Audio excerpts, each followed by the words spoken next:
সারা জীবনেও যেন মেয়েদের সংসারের কাজ শেষ হয় না। যতই গুছিয়ে রাখি, পরিষ্কার করে রাখি, তবুও দিন শেষে কেন জানি অগোছালো হয়ে যায়। আসসালামু আলাইকুম বন্ধুরা, কেমন আছেন আপনারা?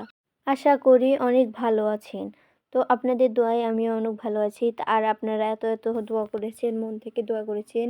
আমার স্বামী এখন আল্লাহর রহমতে অনেক অনেক সুস্থ। আমার স্বামীর জন্য সবসময় দোয়া করবেন, আমার স্বামী যেন সবসময় সুস্থ থাকে। তো এখানে চুলার পাটটি আমি সুন্দর করে লেপে দিচ্ছিলাম। এটাকে লেপা বা নুড়ি দেওয়া বলে। আপনাদের আঞ্চলিক ভাষায় এটাকে কি বলে অবশ্যই কমেন্টে বলবেন। এখানে লাল রং দিয়ে আমি লেপে দিচ্ছিলাম ভালো মতন করে। একটু তাড়াতাড়ি লেপছিলাম কারণ বিকেলে রান্না করতে হবে। তাই আমার স্বামী বাজারে গিয়েছে মুরগি আনতে। তাই আমি এখানে তাড়াতাড়ি করে লেপে দিয়েছিলাম। আর আমি অনেক দিন হলো আমার বাবার বাসায় যাই না, তাই আজকে সব কাজ করে রাখছি যেন কালকে সকালেই তাড়াতাড়ি যেতে পারি আমার বাবার বাড়িতে। আজ বৎসরের প্রথম দিন আমি আপনাদের সাথে ভিডিওটা শেয়ার করছি। সবাইকে বছরের প্রথম দিনের অনেক সবার জন্য অনেক অনেক দোয়া ও ভালোবাসা রইল। এটা বছরের প্রথম দিন। আজ এটা 3 দিন আগের ভিডিও, আপনাদের সাথে শেয়ার করতে একটু দেরি হয়ে গেল। তো আমি আমার বাবার বাড়ির ব্লগটাও আপনাদের সাথে শেয়ার করব। এরপরের ব্লগে আমি আমার বাবার বাড়িতে গিয়ে কি করলাম, কি খেলাম, কত মজা করলাম সব কিছু আপনাদের সাথে শেয়ার করব। এই দেখুন, কথা বলতে বলতে কিন্তু আমার চুলার পাটটা সুন্দর মতো নুড়ি দেওয়া বা ল্যাপা কিন্তু হয়ে গেছে।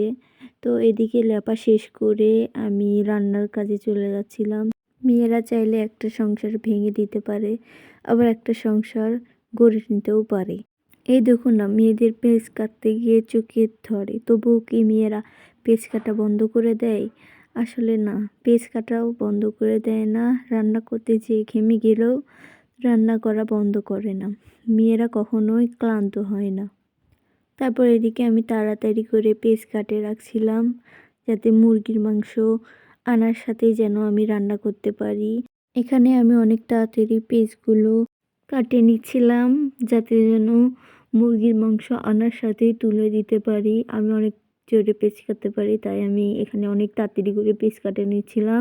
আমাকে আমার স্বামী বলে গেছে সব কিছু রেডি করে রাখতে, শুধু মুরগির মাংস আনলে মুরগির মাংসটা সুন্দর করে পরিষ্কার করে ধুয়ে নিয়ে রান্না শুরু করে দেব। আজকে আমি গ্যাসে রান্না করব, যেহেতু আমি চুলার পাটটা নুড়ি দিয়েছি। তো আজকে আমি চুলার পারে না, আজকে আমি গ্যাসে চুলাই রান্না করব। এই তো পেঁচ কাটা হয়ে গেছে। তারপরে আমি এখানে মুরগির মাংস এনেছে, এটাকে আমি সুন্দর করে ছাকনার পানি দিয়ে ধুয়ে নিচ্ছিলাম। খুব ভালো করে ধুয়ে পরিষ্কার করে নিচ্ছিলাম। এখানে ভালো করে সুন্দর মতন করে ধুচ্ছিলাম একটা একটা করে। এখানে কাটা মুরগি এনেছিল অল্প করে, যেহেতু আমরা 3 জন মানুষ, তাই অল্প করেই আমি পাক করছি। তো এখানে সব কিছু রেডি করে নিচ্ছিলাম, আদা বাটা, রসুন বাটা সব এটার মধ্যেই আমি রেখেছি। তো এখানে আমি চালগুলো ধুয়ে নিচ্ছিলাম, এখন চাল ধুয়ে নেব। মুরগির মাংস সব কিছু আমি ধুয়ে কেটে রেখেছি। তার আগে আমি ভাত তুলে দিয়ে যাব, কারণ এদিকে ভাত হলে তাড়াতাড়ি করে মুরগির মাংসটা রান্না করা যাবে। ভাত হওয়ার সাথেই গরম গরম ভাতের সাথে মুরগির মাংস খাওয়া যাবে। তো এখানে আমি সুন্দর করে ছাকনার পানি দিয়ে 2-3 বার সুন্দর মতন করে চালগুলো আমি ভালোভাবে ধুয়ে নিচ্ছিলাম। চালগুলো ধুয়ে নেওয়ার পরে আমি পরিমাণ মতন পানি দিয়ে আমি রাইস কুকারে তুলে দিয়ে, তো এখানে তুলে দেওয়ার পরে কড়াই নিয়ে আমি মুরগির মাংসটাই তুলে দিয়ে রান্না করে নিই। আসলে অনেক ক্লান্ত লাগছিল, তাই অফ ক্যামেরায় আমি রান্নাটা করে নিই। আজকের ব্লগটি এই পর্যন্তই, দেখা হয়ে যাচ্ছে নেক্সট ব্লগে। সবাই ভালো থাকবেন, সুস্থ থাকবেন, সবাইকে আল্লাহ হাফেজ।